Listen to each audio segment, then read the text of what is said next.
ভাই কত হইছে? ভাই আগে বলেন আপনার খাওয়া শেষ হয়েছে?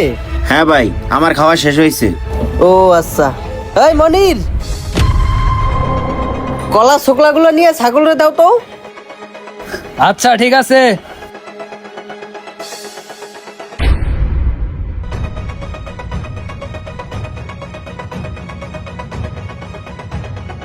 ভাই তাহলে আপনি কলা কয়টা খাইছেন? ভাই আমি 4টা কলা খাইছি। 4টা? ভাই তাহলে আপনার 2000 টাকা হয়েছে। কি বলেন ভাই, 4টা কলা 2000 টাকা? আরে ভাই, এই 4টা কলার দাম কিভাবে 2000 টাকা হইতে পারে? এই 4টা কলার দাম আপনি সর্বোচ্চ 100 টাকা নিতে পারেন, তাই বলে কি আপনি 2000 টাকা নিবেন? মানুষরা কি বোধাই পাইছেন?